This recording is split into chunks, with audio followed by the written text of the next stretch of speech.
Harry Potter and the Man of Unknown. Chapter 2. Out in the hall, waited Madame Tatuli.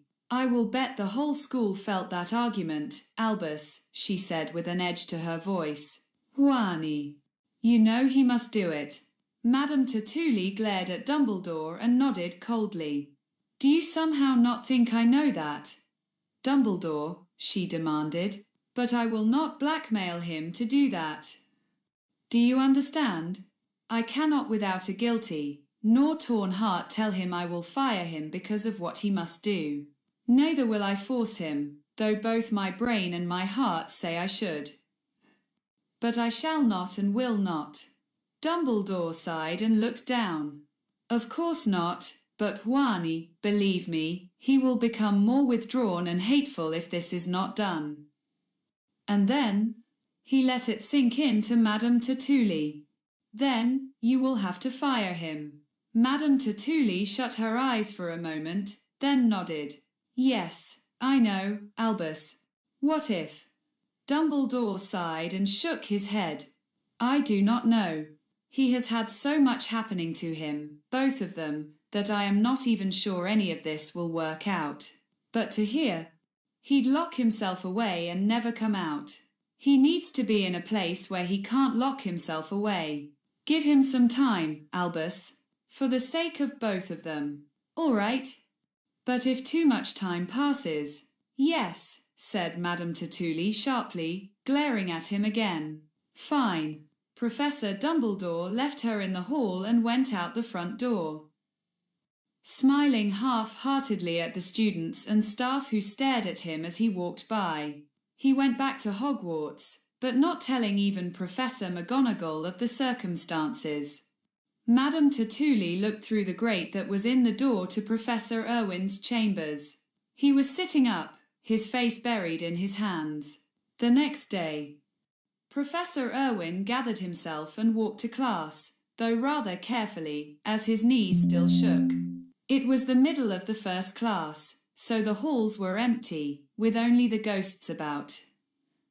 Along with Arana Filch, but unlike everyone else, the professor knew how to stay away from her, and even her dog, Cornelia, who sniffed the halls, catching students in the act. Nearly identical to Arana's brother, Argus, and his cat, except for the fact all four of them hated each other. Professor Irwin entered his classroom and the class silenced. Madame Tatuli dropped her book, landing with a thud on the floor. Professor Irwin? She asked, blinking in surprise. Madam, said the professor, giving her a slight nod, and a look that meant that he wanted her out. She understood immediately, and, with giving him a look that he knew meant see me later, she strode out of the room. The student's eyes went from her to Professor Irwin, who walked to the front and picked up the book the madam had dropped. He glanced at the page on the nearest student's desk and flicked his wand, making the book suspend in air, the pages turning until it was on the right page. Really? He sneered, glancing at the page number again. I'd have thought the madam would have gotten you farther. He sighed irritably. Mark my words, you'll forget whatever she taught you. When you are taught by me, you never forget. The class stared at him in amazement and confusion as he sat down at his desk with another irritable sigh. Professor Irwin glanced at them. What is it? Am I growing werewolf fur? One of the many rumors I have heard a lot more. Smith, he snapped, delight me with a new one. The boy, Jackson Smith, trembled as he spoke. Sir, I. You have not heard any? Well, my absence must have been boring for you all, then. Professor Irwin sneered, narrowing his eyes. So, since this is nearly just the beginning of the year, is there anything I should know that everyone else knows and I don't? The class exchanged looks, then a small boy in the middle row raised a trembling hand. The class stared at him, as if knowing exactly what he was going to say. Professor Irwin raised an eyebrow at this. McCullen, isn't it? Why, yes, sir. What news do you have? The professor asked in a menacing voice. Sir, I am not sure. Whatever is it, tell me, Professor Irwin snapped, making the suspended book snap close and fall to the floor. Harry Potter went to Azkaban, the boy said quickly and shrilly, burying his head in his arms, as if preparing to ward off the professor from biting his head off and expelling him. What? The professor sputtered, nearly falling out of his chair and turning white as a sheet, for at least the 10th time in the last few days. His hands began to shake and he grasped the edge of the desk to steady them. He, saved Sirius Black, sir, someone said softly. The class hushed and Professor Irwin jumped to his feet. I, had not heard that. Thank you, McCullin, and you, Ms. Jorgensen. But as I have always said, it is none of our business and we should get on with our lives. He cleared his throat nervously, stroking it once. Now that we have covered the daily news, the professor coughed, on with your work. Whippet, tell me exactly what Madame Tatuli has been teaching you. I hope it has not been blasphemy, or I will have to teach you the lesson over. After the day was out, Professor Irwin hurried to his chambers, slammed the door behind him, locking behind him. He sat down on his bed and put his hands on his head. Azkaban? Sirius Black? Is the boy insane? There was a sharp tap on his door and he looked up. An owl was at the grate, flapping hard, as it pushed in a large envelope.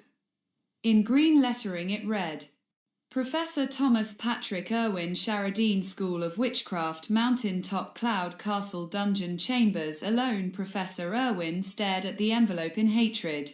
Damn you! Dumbledore, he shouted angrily, clenching his fists and gritting his teeth. He didn't move from his bed and narrowed his eyes at the letter. The letter stayed in its place on the floor that night. Professor Irwin did not bother to see Madame Tatuli. She would have probably lectured him, and he didn't want nor need a lecture, in his opinion.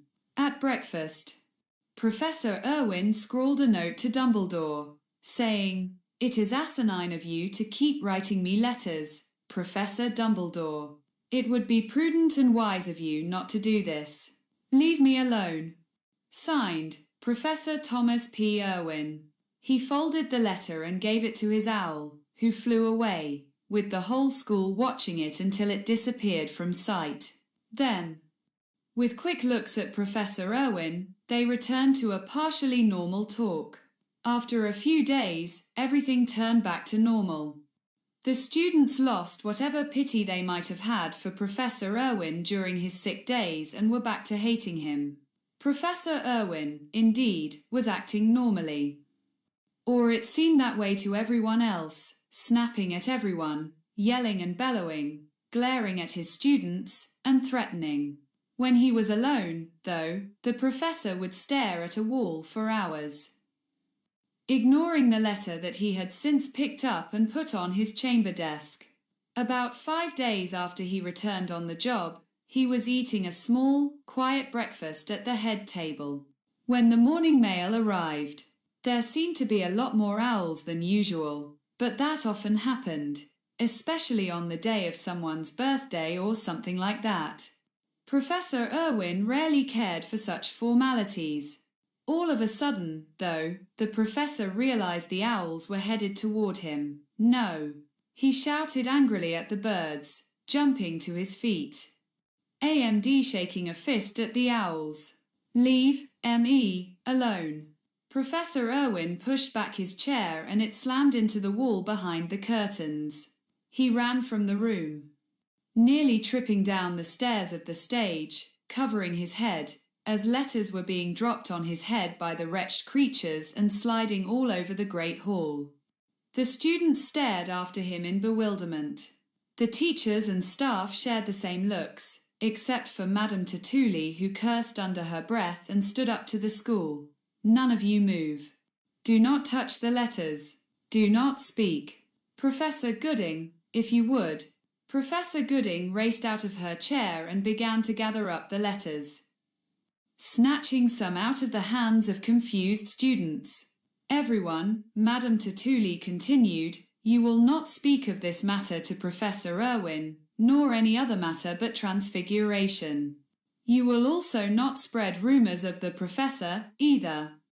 He is under a lot of pressure and he does not need any more of it. Mark my words, if you do any of this, I will suspend you. Which will seem like the royal jewels to you when I'm done. The students nodded dimly, sharing looks of fear and shock. After breakfast was over, Anna Winterbourne was the center of attention, though she tried desperately to run from her accusers. What did you say to him? What did you do to him? You know what's going on. Tell us or we're going to Tatuli. Tell us.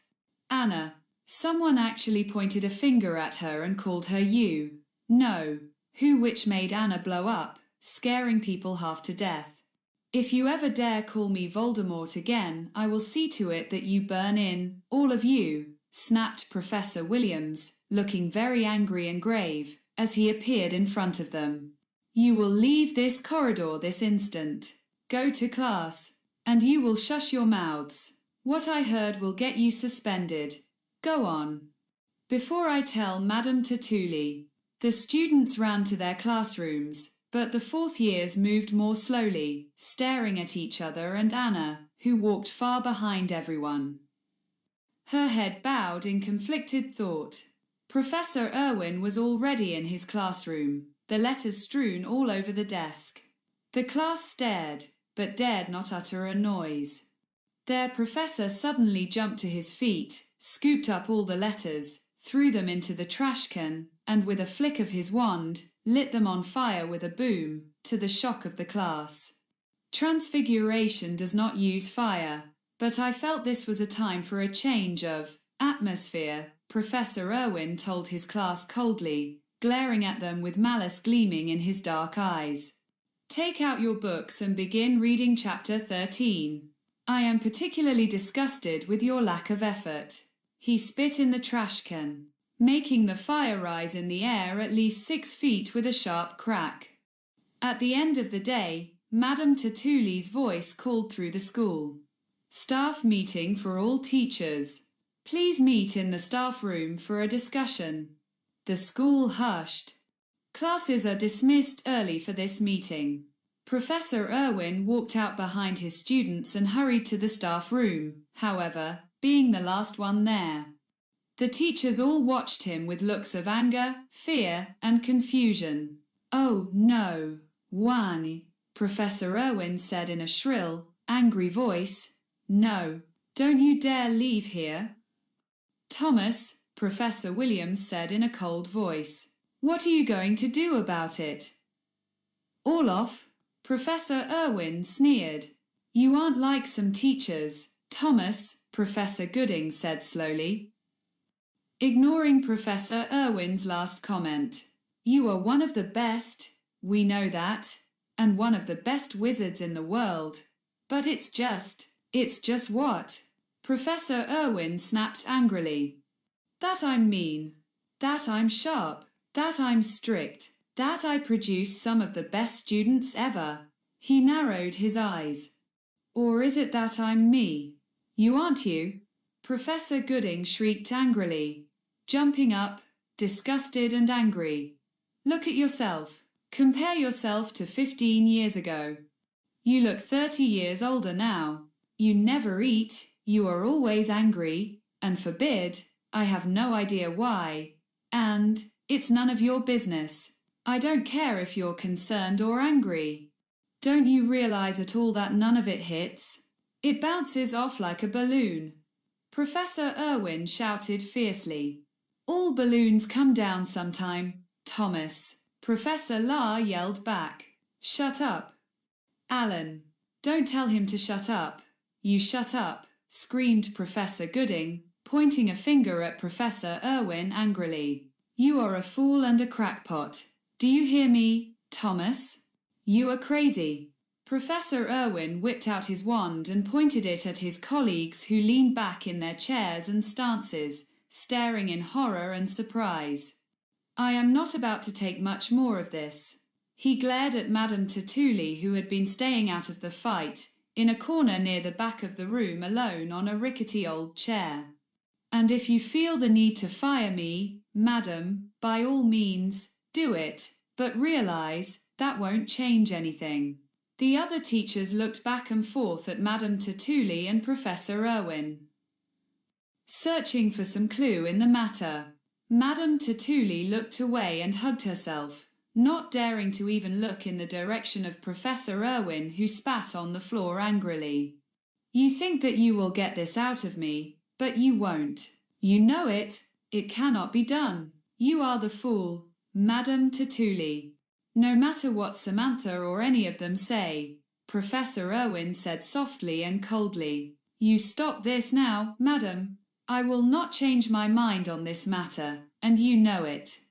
This isn't about the students or us anymore, Professor Williams whispered. Professor Irwin glanced at him. I doubt it ever was. Orloff. Then what was it about? Madame Tatuli shrieked suddenly, jumping to her feet.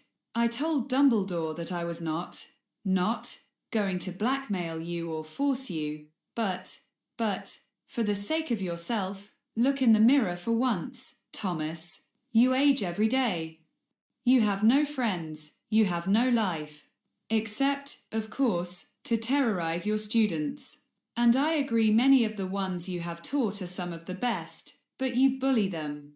That's how they learn, and that is not righteous teaching. And what are you doing now? 1. Terrorizing, threatening, bullying. But you do not have the strength to get through me. I have my shell. No point in denying it, I dare say, and it helps me. It protects me from people like you and Minerva and Dumbledore, who all of you seem to think is the knight in shining armor who you must all worship and listen to with the greatest respect, or Voldemort will get you. In the real world, you idiots. You must realize that you should not obey his every caprice and go on with your own lives that should not be worshipping him. And you will all stop terrorizing me this instant, or I swear, on my dead brother's grave, that I will kill myself so I will not have to listen to your protests, mockeries, and blackmail? Madame Tatuli and all the other teachers stared in shock and confusion in everyone's case, but the madams, at Professor Irwin and Madame Tatuli, whispered, This has gone way too far. Thomas, all of it. Please stop, now. Professor Irwin turned on his heel and stormed out of the room and ran to his chambers. He snatched up the beige envelope, ripped it open, and read the letter enclosed in it. Professor Irwin, Thomas, I knew you would not destroy this letter. I know you. Included in this package is exactly what was in the letters you received by owls. That I will bet you probably destroyed. No matter at all, I say, but please, I beg of you, read at least a portion of what is enclosed. It will do you good, perhaps, whatever your decision. Sincerely yours, Albus Dumbledore. The professor threw the letter to the side angrily and ripped open the rest of the envelope. Papers flew out and Professor Irwin picked them up, reading everything carefully, his eyes widening in surprise. It was a timeline, well, in a way. There were detailed to sketchy accounts of what Harry had been through for 14 years. His birth, his parents' death.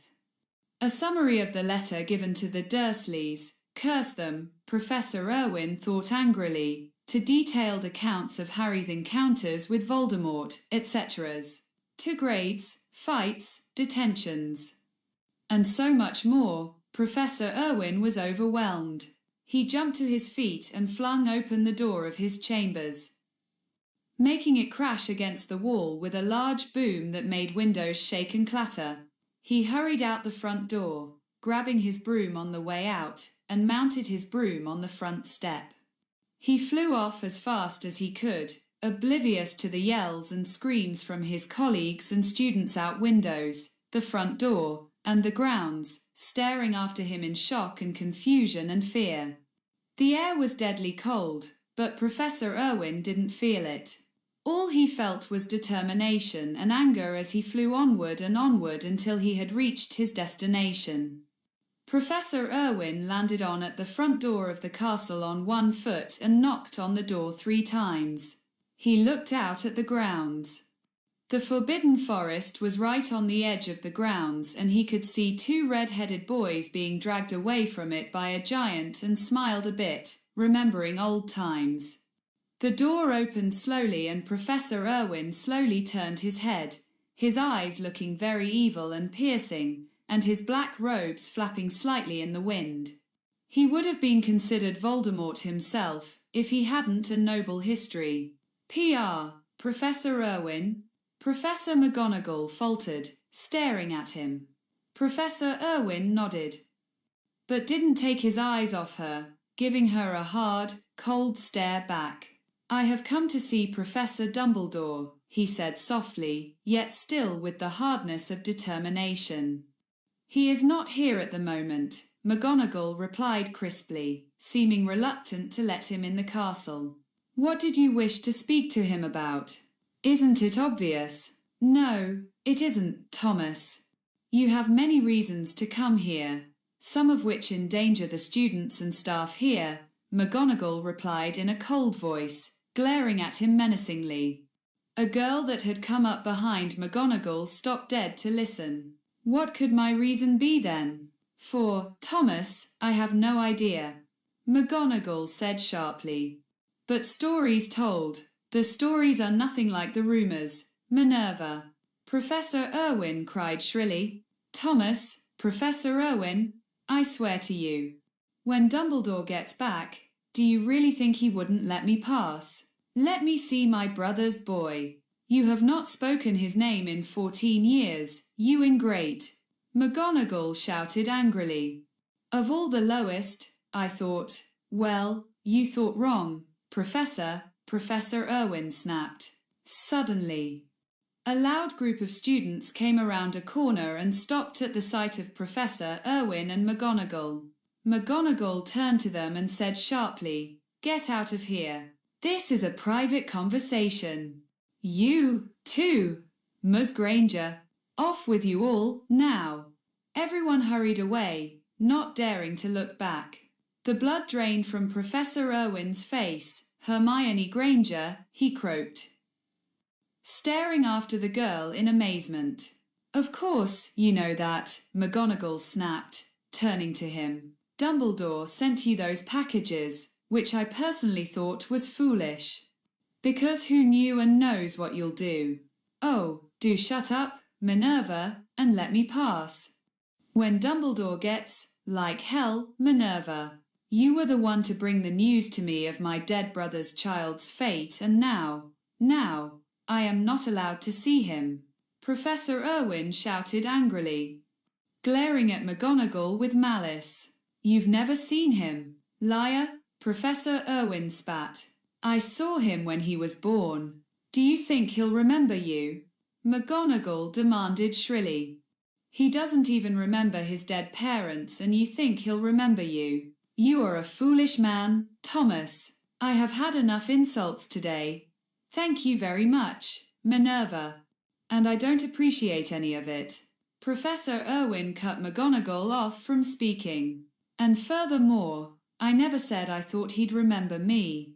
I said I had seen him 14 years ago." McGonagall cried angrily. "Does that matter?" Professor Irwin shouted. "He's my blood. I don't care if he has the blood of Godric Gryffindor himself in him. I will not let you pass," McGonagall yelled fiercely. Professor Irwin narrowed his eyes angrily until they were slits. "What is going on here?" asked a sudden, sharp voice. A man appeared out of the shadows and approached Professor Irwin and McGonagall. When he could see Professor Irwin clearly, his eyes flashed with hatred. "Severus Snape," Professor Irwin said coldly, glaring at him. "Thomas Irwin," came the reply with a mirror of coldness. "Hackled any good students lately?" "Thomas," Professor McGonagall warned. "Why, yes. In fact, Snape sneered. His name is Severus. Both of you, McGonagall said angrily, pushing them away from each other. I have had it with both of you. The feud ends here. She cut Snape off. Look, Severus, as long as Thomas is here, the feud ends here. I cannot stand here and listen to you compare notes. Does that mean I can pass finally? Professor Irwin demanded sharply. When Dumbledore gets back. Thomas, McGonagall cried. I must have said it 10 times now. What is wrong with you? Professor Irwin narrowed his eyes. Everything. Minerva. He whipped out his wand and yelled, Petrificus totalus. Professor McGonagall's arms snapped to her side and she fell onto the floor. Professor Irwin whirled around to Snape, who was reaching for his wand, and pointed his own wand in Snape's face. Severus, I'll turn you into a toad before you can touch your wand. Do you hear me? Snape stared at him in shock, then a smirk grew on his face. What will the Ministry say? He sneered, looking suddenly triumphant. If they ever met you. I'd bet they'd say terrific, Professor Irwin replied snidely. Snape's smile faded and he began reaching for his wand again.